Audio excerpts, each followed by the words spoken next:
Champions trophy 2025 Lala has almost started, कल से शुरू हो रही है पाकिस्तान में। पाकिस्तान डिफेंडिंग चैंपियन, सबसे पहले तो चैंपियंस ट्रॉफी कमिंग होम। अभी इस वक्त फिल वक्त 6 टीम्स पाकिस्तान में मौजूद हैं। एक इंग्लैंड ने सबसे लास्ट में आना था, तो ऑस्ट्रेलिया कल आ चुकी थी, ऑस्ट्रेलिया इंग्लैंड सब आ चुके हैं। सबसे पहले तो योर इमोशंस ऑन दैट, और 1996 वाज द लास्ट टाइम जब हमने आईसीसी मल्टी नेशन को इवेंट होस्ट किया था। सो या ऐसी कोई 12-15 साल के हो गया कह सकते हैं 1996। कह सकते हैं। वैसे मेरा पहले तो सबको बहुत बहुत मुबारक, दोबारा रौनकें, और अल्हम्दुलिल्लाह आई थिंक देखें जो अच्छा काम करे, चाहे कोई भी हो, किसी के दौर में भी हो, कोई भी चेयरमैन हो, मुबारकबाद, और उनको अप्रिशिएट लाजमी करना चाहिए, चाहे कोई भी हो। तो मेरे ख्याल में क्रिकेट बोर्ड को बहुत बहुत मुबारकबाद, बड़ी एफर्ट रही है उन्हें पिछले दिनों, जो भी हमें सोशल मीडिया के थ्रू पता चलती रही हैं चीज़ें। अल्हम्दुलिल्लाह कल से वो दिन शुरू हो जाएगा इंशाल्लाह, और दुआ है कि खैर खैरियत से 9 मार्च तक अल्हम्दुलिल्लाह ये सारा कुछ कंप्लीट करके सारी टीमें खैर खैरियत से इंशाल्लाह वापस जाएंगी। और आई होप कि अभी भी मैं न्यूजीलैंड वगैरह के कुछ आज लड़कों के वो देख रहा था, सब हॉस्पिटैलिटी जिसकी वजह से पाकिस्तान मशहूर है, बहुत ज़बरदस्त तरीके से वेलकम किया गया, बड़ी ज़बरदस्त सिक्योरिटी दी जा रही है एज़ यूजुअल। और मैं समझता हूँ कि क्योंकि कंडीशन पिचेस बैट्समैन्स वगैरह को बॉलर के लिए थोड़ा सा मुश्किल, तो हर एक टीम बड़ी ज़बरदस्त तैयारी के साथ आई है। जितनी भी हम टीमों पे बात करेंगे आगे, हर टीम आपको बड़ी ज़बरदस्त बैलेंस नज़र आ रही है। तो ऑल दी बेस्ट सारी टीमों को जो अच्छी क्रिकेट खेले। हम तो क्रिकेटर्स हैं, हम तो अच्छी क्रिकेट को पसंद करते हैं। कोई भी टीम खेले, और as a player, as a athlete, as a Pakistani, जितनी भी आवाम ग्राउंड जाएगी, अच्छी क्रिकेट को सपोर्ट करें। मोहम्मद यूसुफ साहब, 1996 के बाद, जैसे अभी शाहिद साहब ने भी जिक्र किया कि ये 29 साल के बाद एक बड़ा मौका है कि जब पाकिस्तान आईसीसी के किसी भी टूर्नामेंट की मेज़बानी कर रहा है। बहसीत क्रिकेटर ये 29 बरस कितनी कमी आपको महसूस हुई, और अब जब इसका आगाज़ हो रहा है तो आप क्या किस तरह से देखते हैं? और आप 9 साल के होंगे यूसुफ जब, है ना? पता नहीं, मैं भी सब लोग डेब्यू के करीब थे 21 साल। तो ये मेरा ख्याल है कि बहुत बड़ी अचीवमेंट है पाकिस्तान की। काफ़ी अरसे बाद ये आईसीसी का टूर्नामेंट पाकिस्तान में हो रहा है। और शाहिद ने भी कहा है कि कोई भी बोर्ड हो, उन्होंने जो भी एफ़र्ट की है, सब ने मिल के, पूरे पाकिस्तान ने कोशिश की है। और हमारी जितनी भी सिक्योरिटी फोर्सेस हैं, क्योंकि पिछली जितनी भी सीरीज़ें हुई हैं, उनकी मेहनत की वजह से सारी टीमें आना शुरू हुई है, कोई उनका कॉन्फिडेंस बना है इधर, जो भी चीज़ें थी। तो मेरा ख्याल है पूरा पाकिस्तान इस पे खुश है, और जिस तरह पहले क्रिकेट होती रही, और ये एक अच्छी चीज़ है क्योंकि हमारे जो फ्यूचर स्टार्स हैं वो अपने जो प्रेजेंट स्टार्स हैं उनको देखेंगे अपने सामने खेलते हुए, इनसे शौक़ पैदा होगा इनको कि क्रिकेट हमने भी खेलनी है, ऐसी क्रिकेट खेलनी है।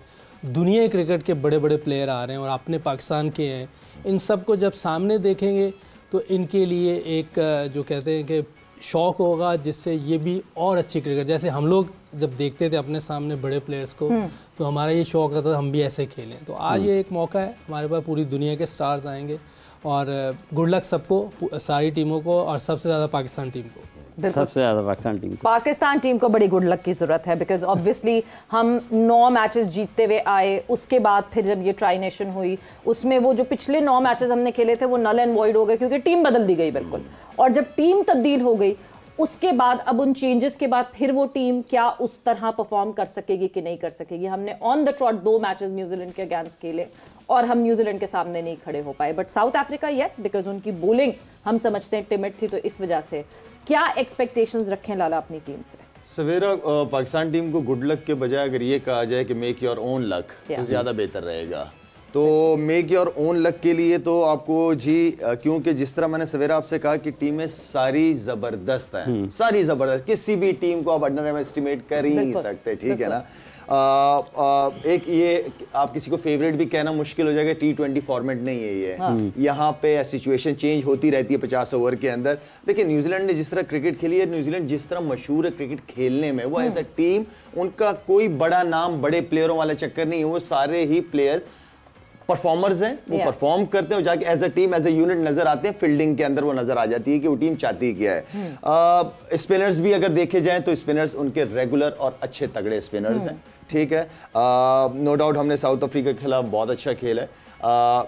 यहाँ पे अगर टीम सिलेक्शन के हवाले से भी बात हो तो मैं एक दो प्लेयरों के हवाले से बात कर सकता हूँ, लेकिन करूंगा इसलिए नहीं क्योंकि मैं चाहता हूँ कि हमारी कोशिश होती है कि हम जो टीम अनाउंस हो जाए उनको एज अ क्रिकेटर हम उनको सपोर्ट करें। ठीक है, सीरीज खत्म हो जाए उसके बाद आप प्लेयर से टीम के हवाले से हम बात कर सकते हैं। लेकिन यहाँ पे आई नो के न्यूजीलैंड जिस तरह 2 मैचेस हमसे जीता है, हमने बहुत बड़ी बड़ी गलतियां की हैं। हमें एक तो क्योंकि टीमें सारी तैयारियों के साथ आई है, तो पाकिस्तान टीम को तीनों बैटिंग, बॉलिंग और फील्डिंग में बहुत अच्छा खेलना पड़ेगा, करना पड़ेगा, तब जाके हम इनका मुकाबला में करना पड़े हम कर सकेंगे। अदरवाइज अब ये नहीं है कि आपने 1-2 चीजें ठीक की और फील्डिंग के अंदर आपने अपॉर्चुनिटीज मिस की, अब वो मौका नहीं है ये। यहाँ पे आपको सारी टीमों के सामने तीनों चीज़ों के अंदर परफॉर्म करना पड़ेगा। यूसुफ साहब, जैसे भी शाहिद साहब जिक्र कर रहे हैं कि न्यूजीलैंड की टीम वहाँ पे कुछ स्टार वैल्यू आपको नज़र नहीं भी आते, लेकिन उसके बावजूद भी हर कोई खिलाड़ी जो है वो अपना हिस्सा डालता है और टीम मैच जीत जाती है। ये वाली जो एक ये स्ट्रक्चर में चीज़ है, टीम बनाने के ऊपर है या फिर खेलने का अंदाज़ है, वो बड़े ही इस अंदाज में होते हैं कि वो अपना अपना कंट्रीब्यूशन की तरफ जाते हैं बजाय इसके कि एक अकेले के पीछे लग जाएं। ये सिस्टम बहुत ज़बरदस्त है उनका। अगर आप देखिए उनकी 50 लाख के टोटल लोग हैं वहाँ, लेकिन सिस्टम इस तरह अच्छा है कि जब तक कोई उस लेवल का प्लेयर नहीं बनता उसको टीम में नहीं लेते, और जब लेते हैं तो उसको बड़ा अच्छा चांस देते हैं, बहुत लंबा मौका देते हैं। और अगर आप देखें पूरी टीम में बड़ी बैलेंस टीम है।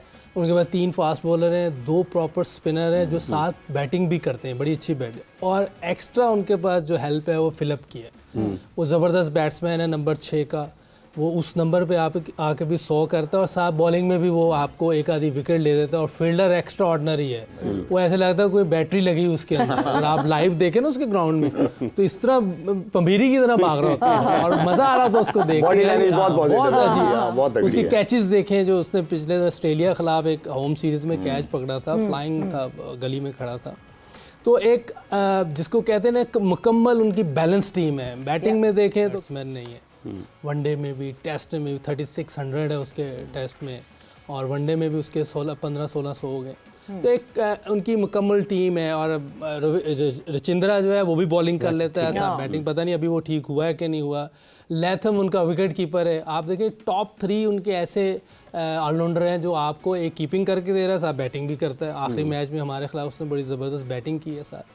तो एक मुकम्मल टीम है उनकी और बड़ा टफ मुकाबला। हम नज़र आ रहा है, जो हमें नज़र आ रहा है कि हमने टर्निंग विकेट बनानी है। तो जब आपका ये जहन है तो आपको आइडिया होना चाहिए कि हमने अब प्रैक्टिस कौन सी करनी है। हमने अपने बैट्समैनों को तैयारी क्या करवानी है, क्योंकि जब हम लोग खेलते थे तो हमारे टाइम पर रिवर्स स्विंग का ज़्यादा था, क्योंकि पेसर हमारे पास थे, वसीम, वकार, शोएब, तीनों टॉप बॉलर थे और उनकी पेस थी। तो इनको ज़रा थोड़ा सा विकेट में जान चाहिए तो कैरी करे रिवर्स स्विंग। तो हमें भी पता था कि सामने जो टीमें आनी उन्होंने भी रिवर्स करना है, तो हम अपनी प्रैक्टिस उस हिसाब से करते थे। तो अब हमें आइडिया है कि हम टर्निंग विकेटों की तरफ जा रहे हैं, लेकिन अनफॉर्चुनेटली इन्होंने स्पिनर भी नहीं डाले।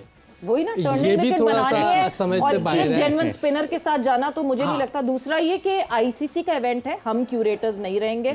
आईसीसी का क्यूरेटर पे लेकिन ये होता है, हम क्यूरेटर्स नहीं रहेंगे।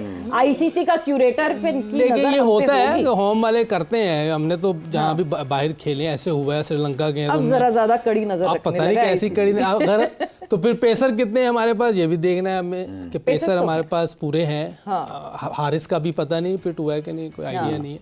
लेकिन अगर देखा जाए तो एक आधी चीज़ पे बात हो सकती थी, लेकिन ठीक है अब टूर्नामेंट शुरू हो रहा है। जैसे हमारा वो था ऑलराउंडर, अगर फिट है तो उसको होना चाहिए था, अगर फिट है।